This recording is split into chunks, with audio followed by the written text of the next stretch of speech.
What would you do if all you had left in this world was $900? No savings, no backup, no one to turn to, just a single envelope of cash, quietly tucked away while the world outside grew colder, harsher, and less forgiving. Would you spend it all on an abandoned house, one that everyone else had given up on? Because that's exactly what Emily Harper did. And what she found behind those rotting walls and broken windows wasn't just dust and decay. It was a secret, one worth billions of dollars, and dangerous enough to get someone killed. But let's go back to the beginning, when Emily still believed rock bottom was behind her. Upstate New York, late September. Emily Harper was 34 years old, a former nurse from the outskirts of Elmbridge, a quiet town nestled among the rust-colored hills of upstate New York. 6 months ago, her life had started to unravel. The small community hospital where she'd worked for nearly a decade, the same one where she delivered Lucas, treated neighborhood injuries, and stayed late without overtime, had closed overnight due to funding cuts. With it went her health insurance, her stable income, and her sense of purpose. She'd done her best to hold things together. Lucas, her 12-year-old son, wasn't just a boy with dreams of being an astronaut.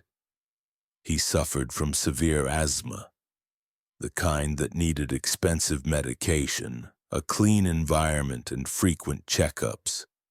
Now Emily was juggling 2 minimum-wage jobs, early mornings at a local cafe off Route 9 and night shifts at a gas station that smelled like burnt coffee and old rubber. She barely slept, she barely saw Lucas, and every night she came home with aching feet and a tighter chest. Then came the final blow. Her landlord, a gruff older man with a weathered Yankees cap and a mortgage to pay, knocked on her apartment door with a notice in hand. "The building's being sold. You have 30 days to vacate." Emily's hands trembled as she read it. She checked rental listings that night, one after another. But nothing under $1,500 a month. Not in this economy, not in this town. She had exactly $900 in cash. Money she'd saved slowly, $10 here, $5 there over the course of a year. It was their emergency fund, their last lifeline. That night, sitting at the small kitchen table with Lucas already asleep in their tiny bedroom, Emily stared at her phone, searching rental sites she couldn't afford. She remembered something her grandmother used to say, her voice a whisper in memory. "Sometimes, baby, you have to risk everything to save everything." Her thumb paused on a strange link, an auction site for tax-delinquent properties. She clicked it. Most homes started at tens of thousands, still far out of reach.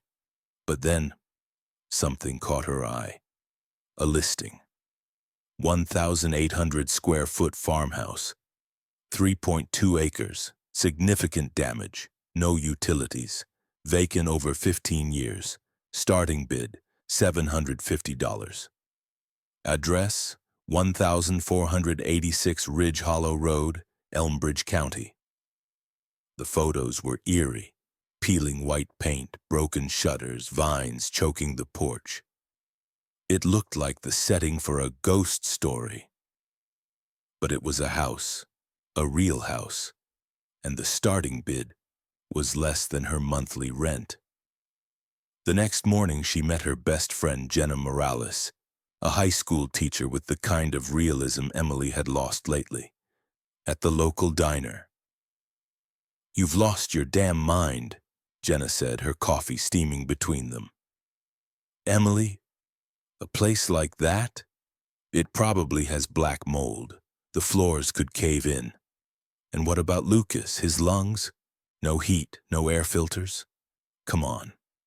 Emily stirred her coffee, her hands pale from worry. I know, she whispered. I know how crazy it sounds, but Jenna, in 29 days we'll be on the street. No one's going to rent to a broke single mom with a bad credit score.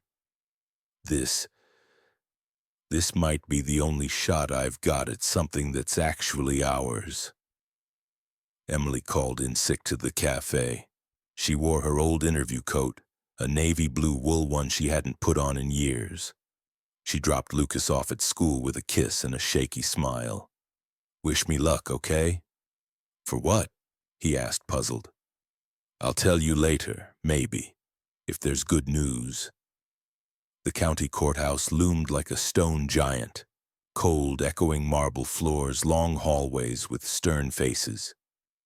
The auction room was set up with rows of folding chairs and a tired man in a tan suit at the front.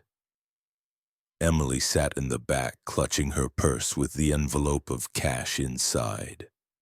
She watched as property after property was listed, auctioned, and claimed by well-dressed men with thick folders and fast pens. She started to lose hope. Then the man at the podium announced, Property ID number 43,786. Abandoned farmhouse, 3.2 acres, 1,486 Ridge Hollow Road. Vacant 15+ years. Starting bid, $750. There was a pause. No one moved. Do I hear $750? He asked. Emily's hand rose, slow and shaking. $750 from the lady in the back, he nodded. Do I hear $800? A man with a Bluetooth in his ear lazily raised his hand. $800 from Mr. Wilkins. Do I hear $850? Emily again. $850, she said, a little louder this time.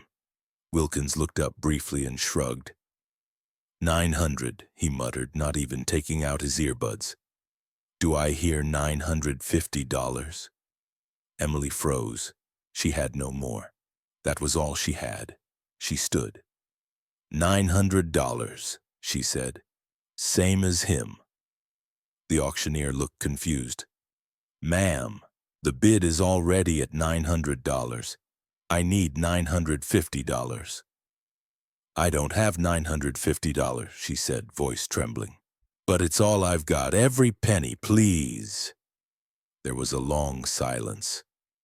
The man with the Bluetooth looked up, saw her, then sighed. Too much work, I'm out. Going once, twice. Sold to the lady in blue for $900, the auctioneer said, a note of surprise in his voice. Emily sat down slowly, stunned. She had just bought a house, every dollar she had, for a falling-apart farmhouse no one else wanted. The drive out to Ridge Hollow Road felt longer than it was. A narrow, winding two-lane highway cut through the hills of northern New York, flanked by tall maples whose leaves had turned to fire, reds, oranges, golds, flickering like flames in the early afternoon sun. Emily gripped the steering wheel tightly. Lucas sat beside her, backpack hugged to his chest, sneakers tapping anxiously against the floorboard. The GPS spoke up. Turn left onto Ridge Hollow Road in 800 feet. There was no signpost, just a break in the trees, a barely visible gravel path overgrown with weeds and shaded by a tunnel of oak branches. Is that it? Lucas asked, squinting out the window. I guess so, Emily murmured. The car rattled as they turned onto the overgrown driveway, tall grasses scraping the undercarriage, branches brushing the windows like fingers. As they rounded a bend, the house came into view. It was worse than she remembered from the photos. The white paint had long since peeled, revealing gray, water-warped wood beneath. The porch sagged one side, drooping like a tired shoulder. Two windows were boarded, another shattered, jagged glass still clinging to the frame. The yard was no yard at all, just a wild tangle of weeds, vines, and thorny brush nearly 5 feet high in some spots. Emily felt her heart sink. Lucas was silent. "Mom," he said at last, his voice barely above a whisper. "We're gonna live here?" She nodded slowly, forcing a smile that didn't reach her eyes. "It needs work," she said gently, "but it's ours. No more rent. No one to evict us." He didn't respond, just kept staring at the crooked house like it might come alive. They stayed in the car for a long time. Finally, Emily took a deep breath, grabbed her purse, and stepped out into the crisp autumn air. The wind carried the scent of dried leaves, damp earth, and something else, something sour, moldy, like time itself had rotted. Lucas followed reluctantly. She pulled the old iron key from her coat pocket and approached the front porch, boots crunching on the gravel. The boards creaked ominously beneath her weight. One step buckled slightly. Emily inserted the key into the door. It stuck. She wiggled it, pushed, and finally the lock gave with a clunk. The door groaned open with a long, aching moan. Inside, the air hit them like a wall.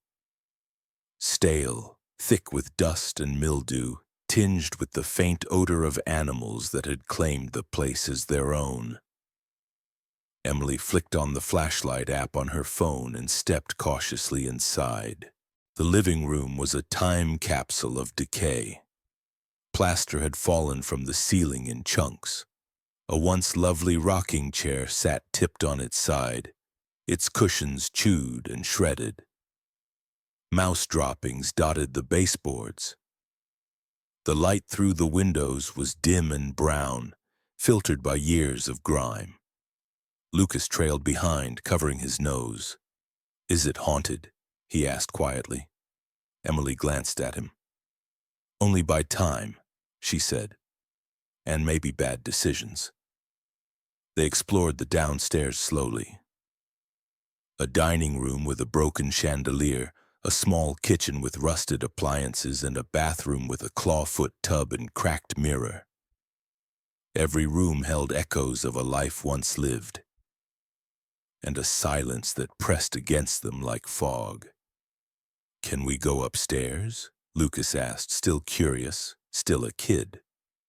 Emily tested the first step. It creaked loudly but held. She climbed slowly, checking each tread before letting him follow. Upstairs, they found 4 small bedrooms, each with its own kind of sadness. In one, faded flower wallpaper peeled from the walls. In another, a child's crayon drawing still clung to the plaster. One door was stuck. Another swung open to reveal an empty room filled with yellow light, and a small wooden bed frame still intact. Lucas stepped into the hallway, then suddenly stopped. A deep, wheezing cough tore from his chest. Emily spun around. "Oh no," she whispered. She pulled him quickly back toward the stairs, guiding him outside as fast as she dared. Once they reached the car, she tore open the glove box and grabbed his inhaler. He sucked in the medicine gratefully, eyes watering, chest heaving. Only after several minutes did his breathing begin to calm. They sat in the front seats of the car, both staring at the house. The sky was darkening, clouds gathering. A chill moved through the trees, rustling the dry leaves on the ground. Emily looked at her son, the color returning to his cheeks. She rubbed his back gently. "We can't sleep in there tonight," she said. "It's not safe yet. Too much dust, too much mold." "Where will we sleep?" she swallowed. "In the car, just for tonight. We'll figure it out tomorrow." Lucas nodded, his face unreadable. Emily reclined the seats as far as they'd go and pulled a thin emergency blanket from the trunk. She tucked it around him as best she could. As he dozed off exhausted, she stared out the windshield at the hulking silhouette of the house. What have I done? She wondered. Emily had barely slept. She sat upright in the driver's seat as the sun began to rise, golden light pouring over the wild fields and the roofline of the broken house. Then the sound of tires on gravel. She tensed. A pickup truck, old but well-maintained, rolled up the drive. An elderly woman with silver hair tied back in a loose bun stepped out, holding a woven basket. Emily cracked the window. "Can I help you?" The woman smiled warmly. "I'm Iris Barnett. Live down the road. Thought I saw lights here last night." She held out the basket. "Brought you some muffins and a thermos of coffee. Figured you might need a neighbor." Iris's muffins were still warm. They sat on the hood of Emily's car, steam rising from paper-wrapped breakfast as the sun climbed above the trees and bathed Ridge Hollow Road in a soft amber light. Emily sipped the coffee slowly, grateful for the heat on her cold fingers. Lucas, still wrapped in the emergency blanket, chewed quietly beside her. "Thank you," Emily said after a long moment. "This is more than kind." Iris smiled, her eyes crinkling. "Well, I figured you might need a welcome and a warning." Emily looked up. "A warning?" Iris nodded, glancing toward the house. "You bought the old Mercer place. Folks around here, they remember it. Some won't even drive down this road anymore." Emily followed her gaze to the sagging porch, the broken windows catching the morning sun. "Why?" she asked. "Because it's haunted?" "No," Iris said softly. "Because of what happened to Josephine Mercer." Emily listened as Iris told the story. Josephine had come to this land in 1982, bought the house and the 3.2 acres that surrounded it. She wasn't from Elmbridge, not even from upstate. She was educated, quiet, warm, but private. An herbalist, Iris said, the kind who could identify a dozen wild plants before breakfast and brew a tea that worked better than most prescriptions. She helped people, Iris said, those without insurance, people like me, arthritis, my husband's blood pressure, kids with earaches. Emily nodded slowly. "So what happened?" Iris's voice dropped. "She vanished. Spring of '89. Left everything behind. Her car, her clothes, her cat." "Police?" "Didn't look too hard," Iris said flatly. "Woman, black, alone, educated. She didn't fit the story they were used to telling." The breeze picked up, scattering golden leaves across the yard. Lucas had wandered off toward the tall brush behind the house. When he called out, "Mom, come look!" Emily and Iris turned at once. He was standing at the edge of what once might have been a garden. Weeds had taken over, but the shape remained. Raised beds, the outline of a stone path, and beyond it a cluster of trees heavy with misshapen apples. "It's wild back there," Lucas said, eyes wide. "But there's stuff growing. Plants, not just weeds." A second voice chimed in. "There's lavender and mint, and that might be thyme." A girl, maybe 13, stood at the edge of the brush wearing jeans and a hoodie with a school logo on the sleeve. Her hair was in a ponytail, her boots muddy. "I'm Lily," she said, nodding toward Emily. "My dad's over there with the truck." A man emerged from behind the house, late 40s, gray at the temples, work boots, and a quiet kind of presence. He raised a hand. "Sam Reynolds," he said. "Sorry to show up uninvited." Emily straightened a little. You were at the auction. He nodded. Yeah, I bid once, then saw how much it meant to you. Figured maybe it wasn't my house to win. Emily blinked, unsure what to say. Sam rubbed the back of his neck. Brought some tools. Thought maybe you'd want a second pair of eyes, that place. He nodded toward the house. Can't be tackled alone. I can't pay you, Emily said quickly. I didn't ask, he replied just as quick.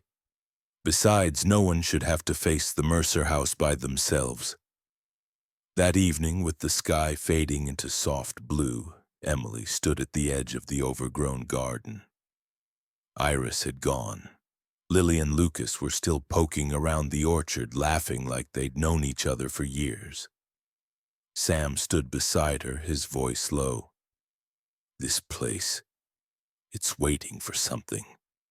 Emily glanced at him. Waiting for what? He shrugged, hands in his pockets. For the right person, the one who won't just leave it behind. She looked out at the land, the crumbling house, the tangled garden, the air heavy with the smell of mint and earth. And for the first time, she didn't just feel fear. She felt invited. The wind shifted that evening. It swept through the apple trees in the back, rustling their branches in hushed conversations. It drifted through the broken windows of the old house and curled under the warped floorboards. Emily stood inside what would one day be Lucas's bedroom, flashlight in hand. Dust hanging in the air like old memories. The walls were bare. The wallpaper long since peeled away, revealing discolored plaster beneath. The wooden floor creaked beneath her boots, and each step stirred the scent of mildew and dry rot. She wasn't sure why she came back into the house that night. Maybe it was to feel brave. Maybe it was to prove that she could face it. Or maybe something was calling her. She moved slowly, flashlight beam gliding across the floor.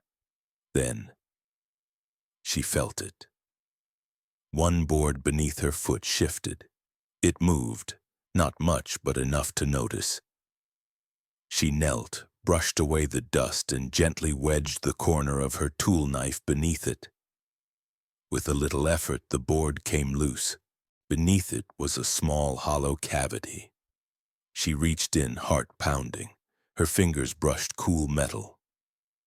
She pulled out an old tin box, tarnished and worn, but still solid.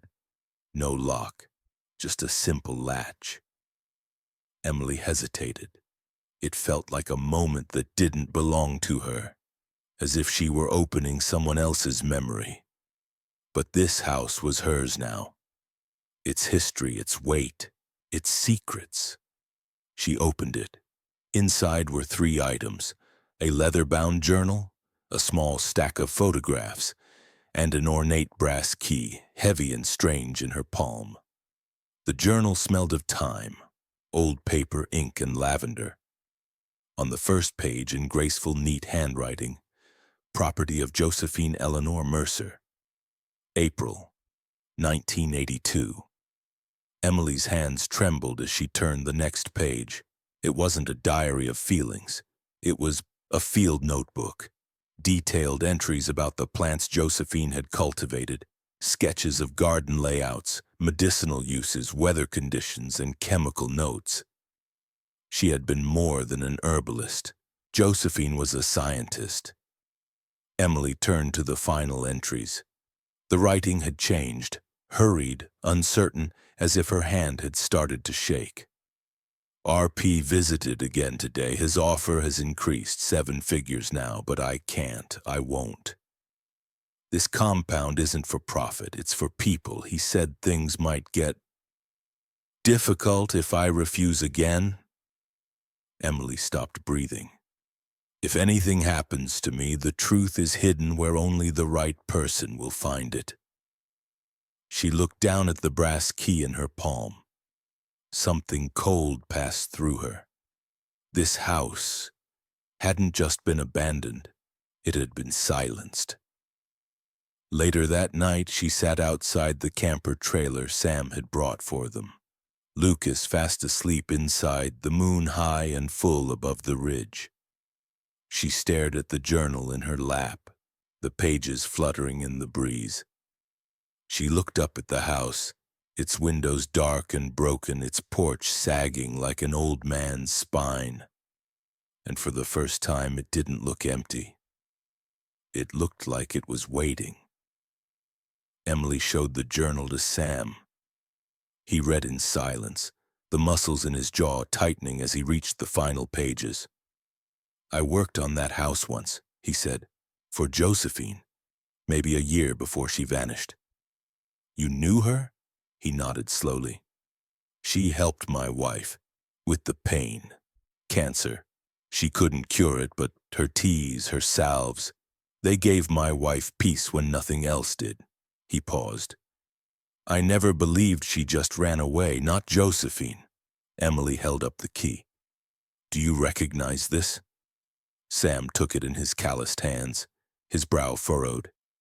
"Not for the house," he said, "but maybe one of the outbuildings. There used to be a shed, a greenhouse, and—" He paused. "She had a lab, built it behind the house, small, private. Most folks didn't even know it was there." With Sam leading the way and flashlights in hand, they pushed through the thick brush behind the house. The air smelled of damp earth and broken vines.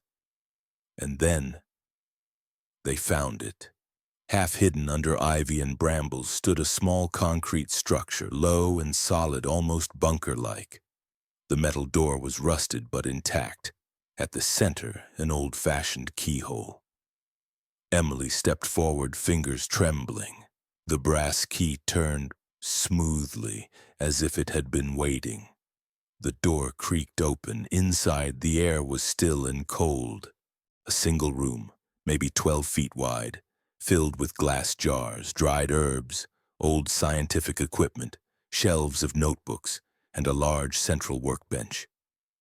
A laboratory preserved, untouched by time. Emily whispered into the silence, "Josephine, what did they try to take from you?" And somewhere deep in the bones of that house, the story began to stir. The air inside Josephine's hidden lab was cold and dry, unnaturally preserved, like time had been forced to stop at the threshold. Emily ran her fingers along a dusty shelf lined with old glass jars. Each labeled in precise, neat script: Calendula officinalis, Achillea millefolium, Rosmarinus verbenoni, medicinal herbs, botanical compounds. Some she'd used herself as a nurse, but others were unfamiliar. Combinations rarely seen outside high-level pharmacology labs. Sam swept his flashlight across the wall. A cluster of framed diagrams had been tacked in place, preserved beneath glass. Chemical structures, molecular bonds. "This isn't just folk healing," he murmured. "This is serious science." Emily nodded, heart beating louder with each discovery. Under the workbench, she found a small safe, matte black, metal and heavy. And at the center of the lock, a keyhole. She looked at the brass key still in her pocket. It fit. Inside the safe were 6 thick notebooks, stacked carefully. The pages inside were filled with lab results, test data, and a name written again and again at the top of pages. Carter syndrome. Emily felt the blood drain from her face. She knew that disease. It was rare, degenerative, deadly, and incurable. She had once watched a young patient, a boy named Micah, waste away from it in hospice care. All the drugs in the world hadn't been enough, but Josephine's notes told another story. Emily flipped page after page, dosage trials, herbal compound extractions, immunoresponse charts. There circled in bold ink, 94% efficacy. Non-toxic, stable, repeatable. Josephine had done it. She hadn't just made progress. She had found a cure. At the bottom of the safe, beneath the notebooks, lay a sealed envelope, on the front written in the same careful handwriting. For whoever finds this. Emily opened it slowly. Inside was a letter. If you're reading this, I am likely gone. My name is Josephine Mercer, and I fear for my life. Richard Patton of Radcliffe Pharmaceuticals has threatened me repeatedly over my refusal to sell my research. He cannot accept that I developed what his company failed to create. The formula in these notebooks can save lives. It belongs to humanity, not to shareholders. I've hidden duplicates of my work and evidence of his threats. If anything happens to me, the truth must come out.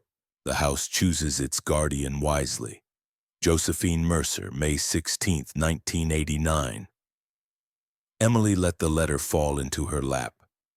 Sam sat across from her, silent, his hands clenched.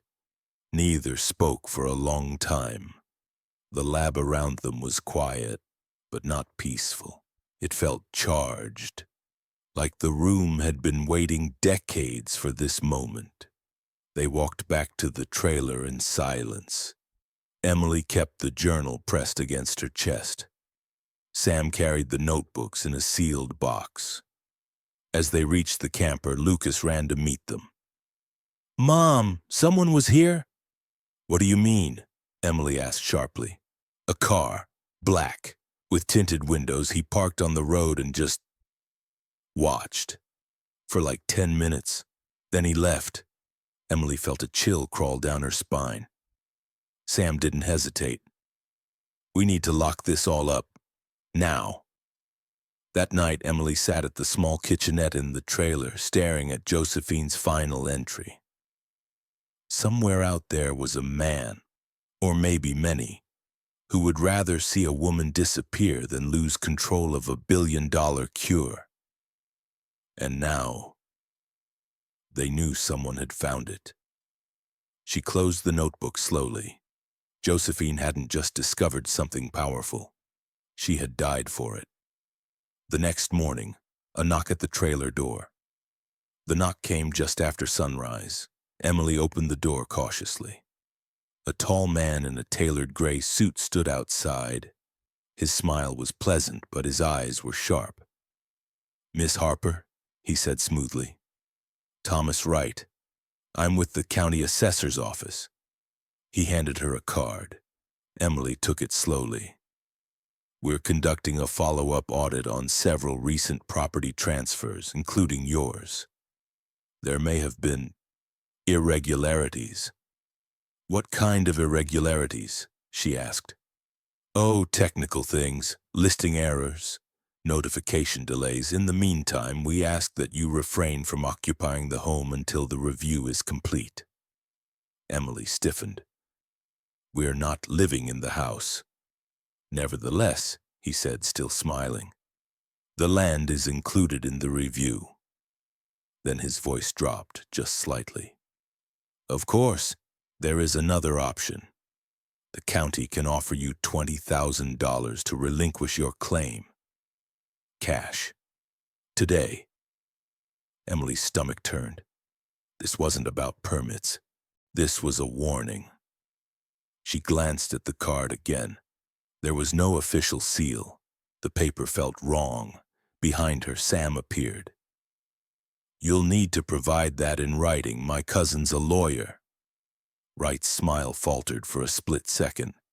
Then he tipped his head. "I'll be in touch." He turned and walked back to the black SUV parked at the end of the drive. Emily watched the vehicle disappear down Ridge Hollow Road. Her hands were shaking. She turned to Sam. "That wasn't a county agent, was it?" "No," Sam said, "but he just confirmed what we suspected." "They know." Emily looked back at the house, its windows dark, the orchard silent. "They're coming for it." Sam nodded. "And they'll come for you too." That night, Emily couldn't sleep. The wind had picked up again, sweeping through the trees behind the farmhouse and rattling the loose gutters on the second floor. The old trailer creaked with every gust, but it wasn't the wind that kept her awake. It was the envelope she had found behind the bedroom wall. Earlier that day, while clearing what would someday be her own room, Emily had noticed a patch of floral wallpaper that didn't quite match. It looked newer and slightly off-pattern. Peeling it back, she had discovered a shallow recess in the wall, and inside, another metal box, smaller than the one from the floorboard but sealed tightly.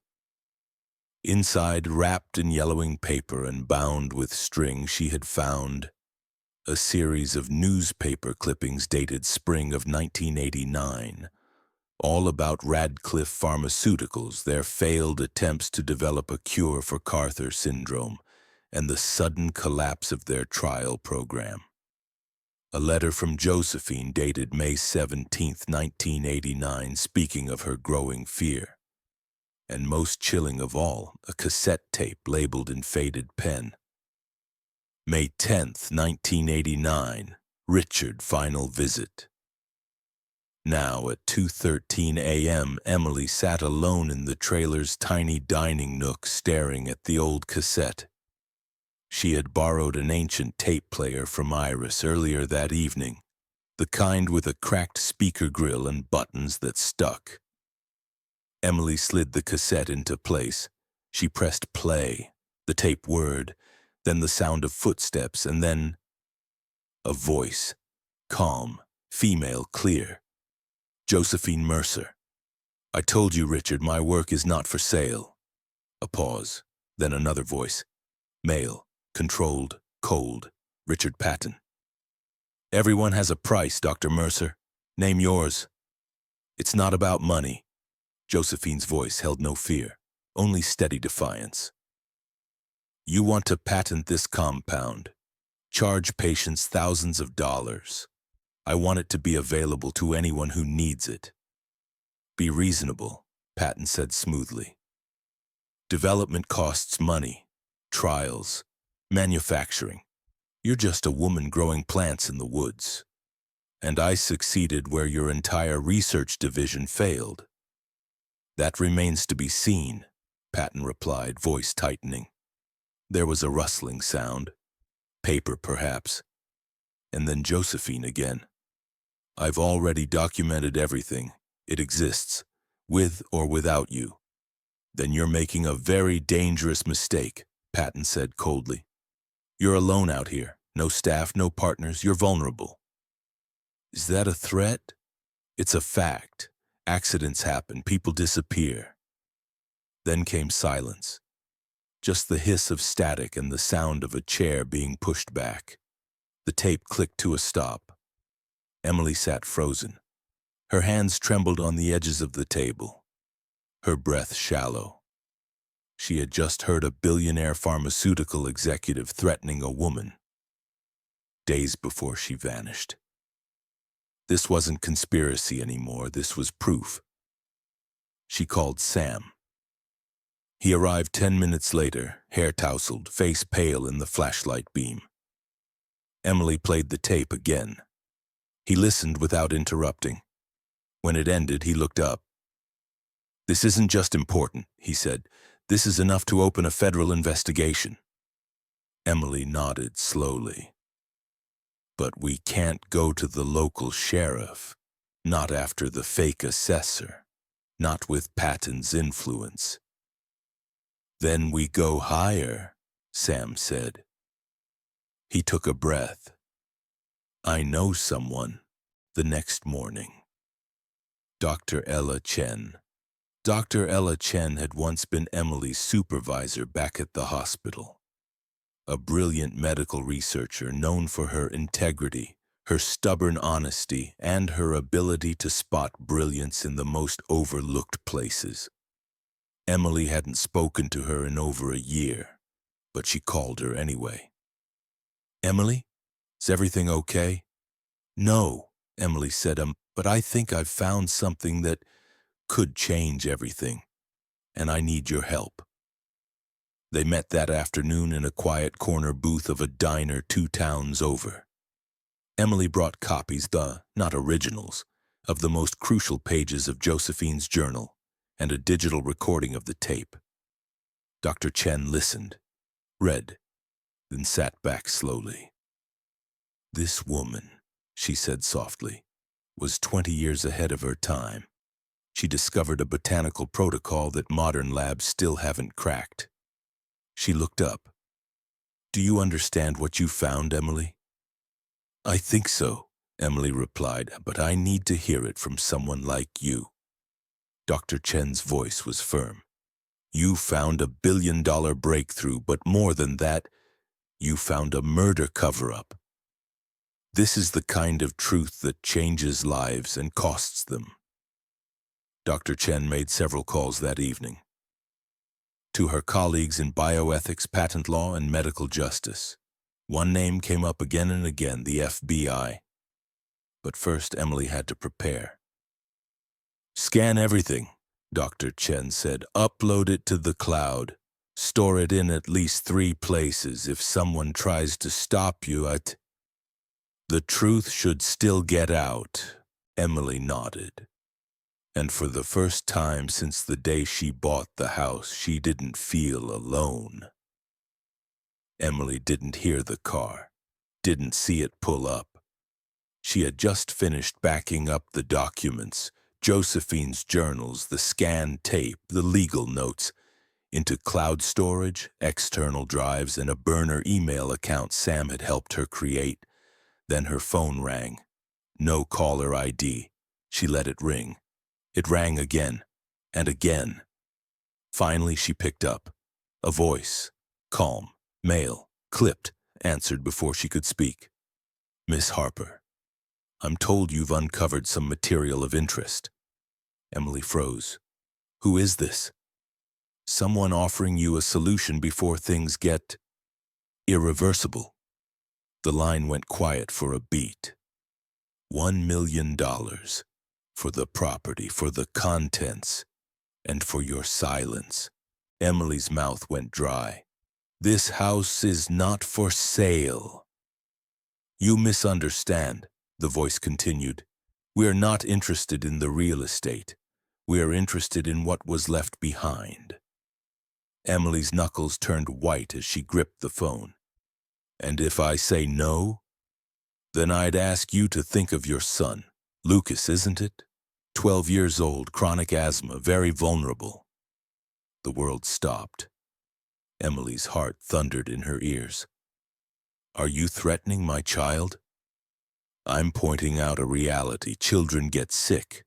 Living out there, far from emergency services, the accidents can happen." Silence. Then the line went dead. Emily didn't remember running out the door, just that suddenly she was outside, screaming for Lucas. He and Lily were near the orchard, collecting apples in an old bucket. He was fine, but her hand shook uncontrollably as she pulled him close. Sam found her moments later. Her face was pale, her voice low. "They know his name, his health. They know we're here." Sam's jaw tightened. "Pack a bag," he said. "You're coming to stay with us now." Sam's house, that night. Sam's house was tucked behind a grove of pine trees on the other side of town. Solid, warm, with a working fireplace and locks that clicked like reassurance. Lily gave Lucas her spare pajamas. Emily took the guest room. And Sam made sure every window was closed. But the sense of safety was thin. As thin as the air when you know someone is watching. Emily barely slept. She kept the phone beside her, one hand on the USB drive in her pocket. She dreamt of broken windows, of Josephine's voice repeating the same line over and over. "If anything happens to me, the truth must come out." The next morning, "Something's wrong, Mom," Lucas said, rubbing his eyes. "My inhaler's not working." Emily was up in a second. She checked the device, shook it, sprayed it, nothing. It was empty. The cartridge had been replaced with water. She stared at it in disbelief. This wasn't a random malfunction. This was deliberate. "They got to this," she whispered. Sam was already on his feet. "Pack the kids in the car," he said. "We're going to the ER now, just to be safe." Emily didn't argue. They moved fast. Sam drove. Lucas sat in the back with a fresh, unopened inhaler Sam had picked up from the clinic on the way. Lucas was okay, but Emily was not. The final straw, the brake lines. When they returned from the clinic, Sam went to check Emily's car. He crouched down, then called her over. "Don't start the engine," he said quietly. She stepped closer. Sam looked up, his face grim. "Your brake lines have been cut." Emily's legs nearly gave out. If she had driven that car down one of the narrow hills leading away from the trailer, they wouldn't have made it back. They called the sheriff. He came, took photos, asked a few questions, then offered a shrug that burned like acid. Could have been vandals or an old car issue, no way to prove who did it. Emily's voice rose. "They tampered with my son's inhaler, cut my brakes. And you're telling me it's coincidence?" The sheriff didn't meet her eyes. "We'll look into it." He left, and Emily realized exactly what Josephine had meant. "Don't trust the local authorities. Richard has influence everywhere." That night, sitting by the fire, Emily held the journal in her lap. Sam poured her a cup of tea. Something strong and earthy, peppermint and lemon balm from Iris's garden. "I know it's hard," he said, "but if they're pushing this hard, it means they're scared." Emily stared at the flames. "They should be." It started with a whisper. Not a sound exactly, but a presence. Soft as fog, steady as breath. Lucas stood by the window of Sam's guest room, staring into the darkness. The orchard behind the old Mercer house swayed under the weight of a midnight storm. Rain pelted the earth, branches bent low. Emily found him standing there, silent, barefoot on the cold floor. "Hey," she whispered. "Couldn't sleep." He didn't answer right away. Then he turned to her, wide-eyed. She was there, again, at the window. Emily knelt, brushing his damp curls from his forehead. Who was? The lady from the photo, Josephine. She was just standing there. She didn't say anything, but she pointed. Emily's heart skipped. Pointed to what? Lucas raised a shaky hand and pressed his finger to the glass. The big tree, in the middle of the orchard. By dawn, the rain had slowed to a heavy mist. The world outside was wet, silver, and quiet, like the breath between thunder and sunlight. Emily, Sam, and Lucas made their way back to the house. The mud clung to their boots, the air filled with the scent of soaked earth and overripe apples. The tree Lucas had seen was massive, ancient, with a thick, twisted trunk and roots that spilled across the ground like fingers. On its base, hidden beneath moss and bark, Sam noticed something. J.M., initials carved into the wood, and below that, an arrow, pointing down.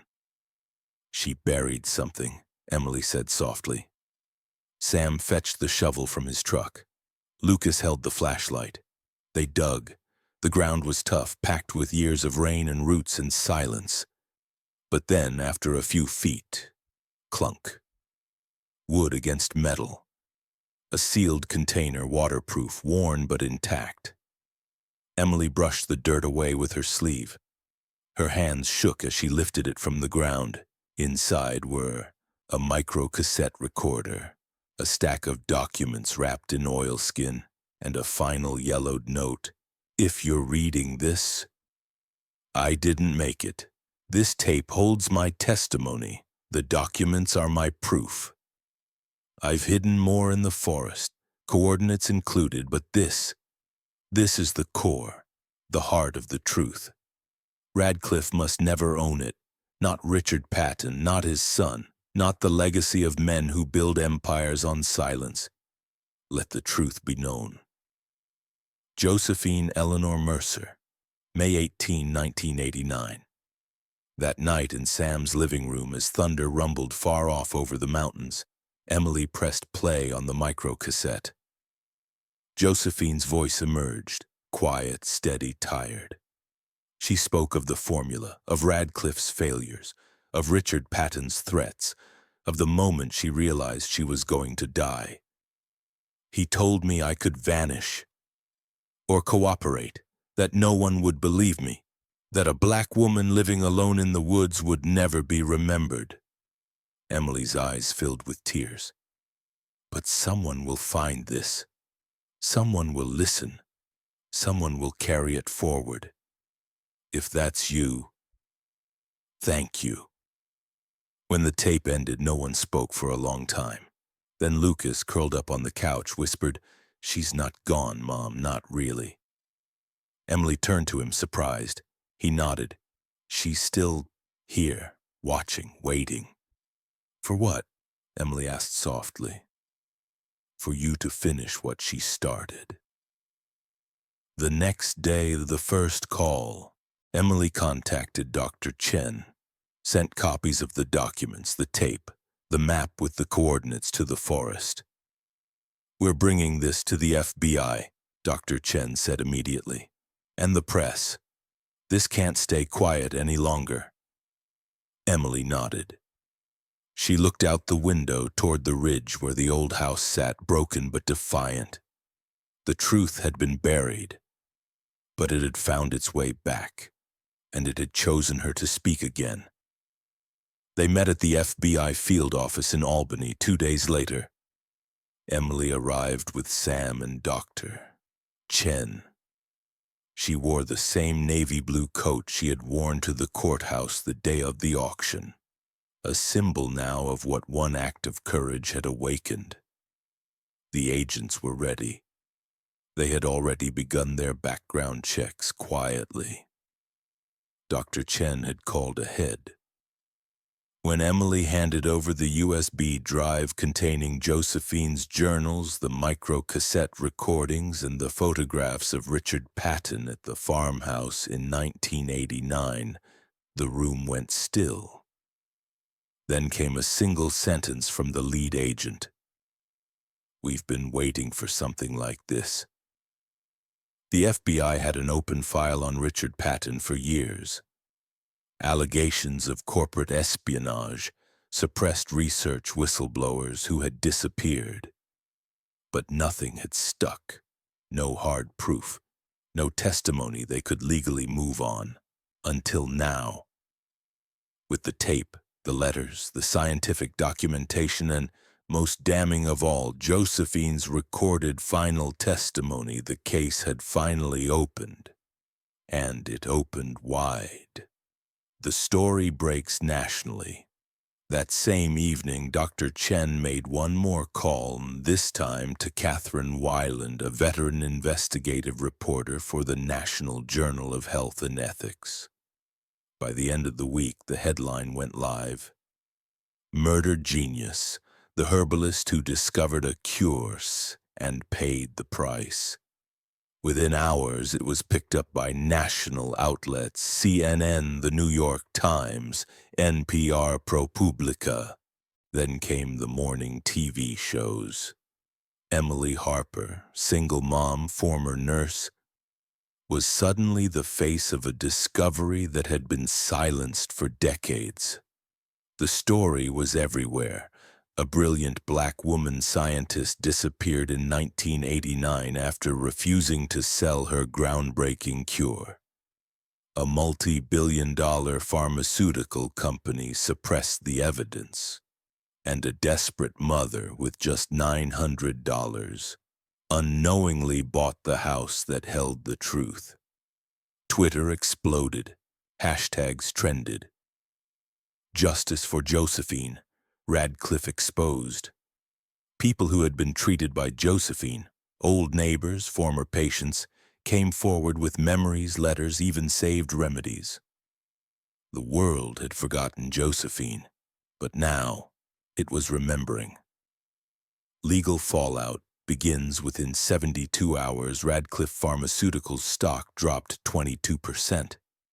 By the end of the week, a federal investigation was announced. A grand jury was convened. Former employees began cutting deals for immunity in exchange for testimony. And then, the bombshell. The FBI search team, using the coordinates Josephine had left, uncovered a second cache in the forest. Duplicates of all her research, handwritten logs detailing meetings with Patton, a list of anonymous threats received by mail, and one final envelope addressed to the Department of Justice. Josephine had prepared for this. She had trusted someone would come, and now they had.